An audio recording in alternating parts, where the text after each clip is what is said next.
Hey there, happy Monday everybody. This is a video that's been a little while in the making. I promised it way back in July when I hit 20 subscribers. It was going to be my 23 subscriber special. 23 because it was the next prime number. And so today we're going to cook some ribs. But before we do anything with these, we need to go fire up our smoker. Feel free to cook these in the oven following the same times and temperature if you don't have a smoker. We actually had an extra rack of ribs at one competition and cooked them in the oven. They may have been the best ribs ever, but the rules say that your fuel source must be wood-based, so we were forced to eat them ourselves. Now I'm cooking here with my ugly drum smoker. That is a 55-gallon drum that has been modified to hold the charcoal and some grill racks. My fire is being built using the minion method, which is where you place wood chunks throughout the charcoal and then light it from the top only. So I have a fan that runs to control the temperature, so as it cools below the target temp of 275, the fan will come on and stoke the fire.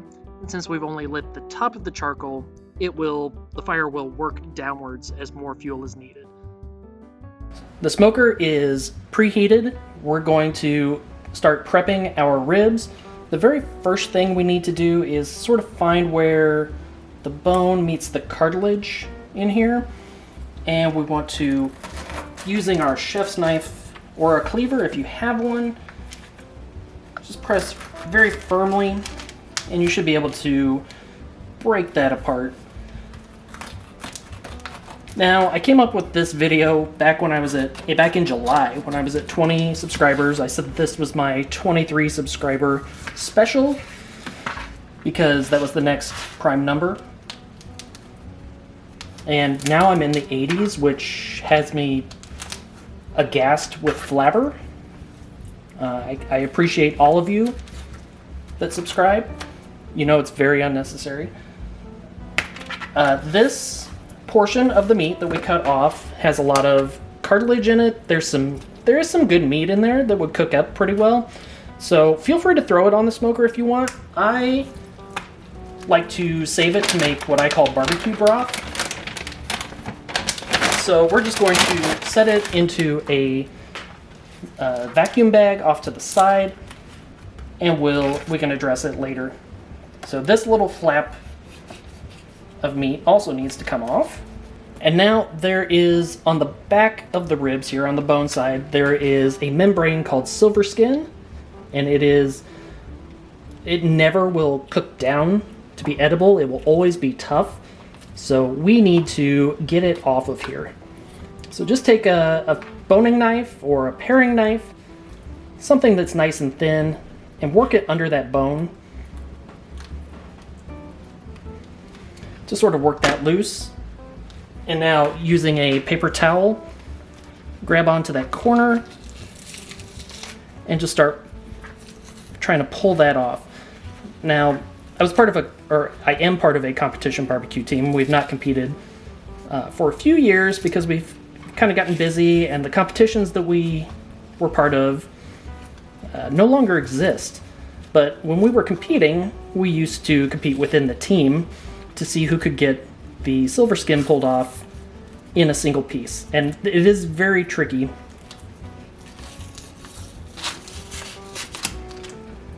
So I did not quite get all of it. There's some here that is still adhered to that bone. So again, just work your knife underneath to loosen it up and use a paper towel. The paper towel is really just for grip. It is very slippery. So all of that will go off to the side. Now we just need to sort of address any of the big areas of fat. There's really none on the back side of this rack of ribs. And there's maybe just this one little piece on this far end. We just don't want that on there. We want to leave a good amount of fat because that is moisture and flavor. But other than that, honestly, this looks pretty good. I am going to square it off. There we go. Just so it fits a little bit more nicely. Now this is somewhat of a controversial step. I have some yellow mustard. I'm just going to apply a nice thin coat on the back. I like doing this because it does add a little bit of flavor, but it also really helps our barbecue rub to adhere.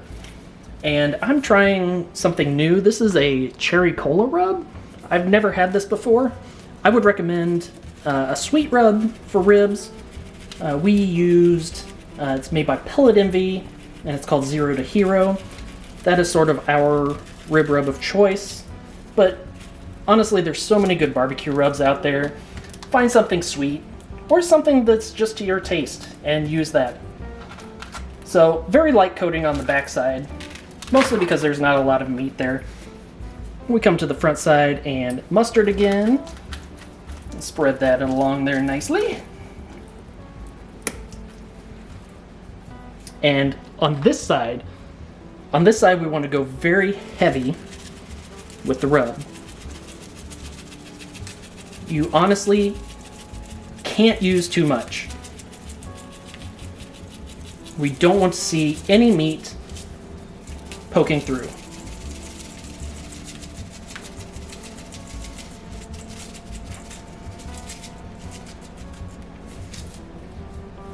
And so it is called barbecue rub, but you don't want to rub it in. If anything, give it a nice pat. And we don't want to see any meat. And see these lines of fat through here? We don't want to see that. I'm actually going to come at it with a different all-purpose rub that I know will give me a good color.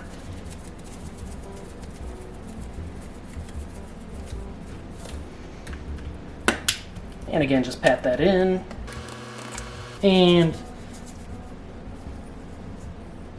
a nice spicy rub. You can layer your flavors like this if you want. You could just stick with the single barbecue rub. It's all up to you. It's up to your taste, what you like. I'm from the Kansas City area, so this is sort of how we do our ribs, or at least how I've been led to believe we do them. So then I'm just going to take this rack of ribs and put it on a baking sheet, and we'll just wait for our smoker to come up to temp. If you can see in this clip, the smoke is nice and thin, and it sort of has a bluish tint. That's what we're looking for. If you have smoke just billowing out, that's a little too much, and it will actually make the meat taste bitter. So these have sat for about 15 minutes, waiting for the smoker to come up to temp. This is a good time to see if you had any areas that you missed or were a little light on the rub. We've got some over here in the corner, and this rack has a little bit up here. Maybe a little bit on that corner, but not too bad. And now that the smoker's preheated, let's go throw these outside. The smoker has settled at 275, and we're going to place these ribs onto the grill racks meat side up, and they will cook naked to the smoke or in the oven for 2 hours. Now there's not much to do during this time, so feel free to do something relaxing like reading a few more chapters of The Hobbit. That's what I did. So now after 2 hours, we're going to remove them from the smoker onto a baking sheet and bring them inside for the next step. Now that the ribs have been on the smoker for 2 hours, we're going to give them a little midnight snack and tuck them in for a nap. So usually you would use fake squeeze butter here. I forgot to get some when I was doing the shopping for this, so we'll just use regular butter. So put down butter, and then we've got some honey. Give that a nice, generous squeeze, and then a little bit more of our barbecue rub. What we're basically doing here is the liquid from the honey and the butter and any of the juices that come out of the ribs will melt and start to boil, and we're basically braising the ribs at this point. So you could finish them in the oven, but we're going to throw them back on the smoker. 2 hours in, these look pretty good. They're starting to take on some nice color. We don't want them to get too much color. You can see that we're pulling away from the bone in some places. So just go ahead and put that meat side down, and then go ahead and top with some more of that fake butter, if that's what you're using, or real butter. Some more honey, and a little more of that rub. This would be a good time if you want. You could add a little bit of hot sauce. Don't add any barbecue sauce yet. Just add some hot sauce if you want. We're not going to. The foil got a little loud, so excuse the voiceover. We are going to take this foil and bring the long edges up together and roll them down nice and tightly against the ribs, and then take the edges and roll them towards the center. The swaddled ribs are now going back onto the smoker. Be careful not to wake the ribs when you put them to bed. There's nothing worse than a fussy rack of ribs. At this point, you're going to have another hour of downtime, so it's a good time to take a nap yourself before you remove those packets and get them back inside. So these have braised in the smoker for another hour. So this is a departure from the traditional 3-2-1 style of doing ribs, and this is more the 2-1-1 and a, or 2-1 and a half, 2-1 and a half method. But before we do anything, we need to get this juice poured off.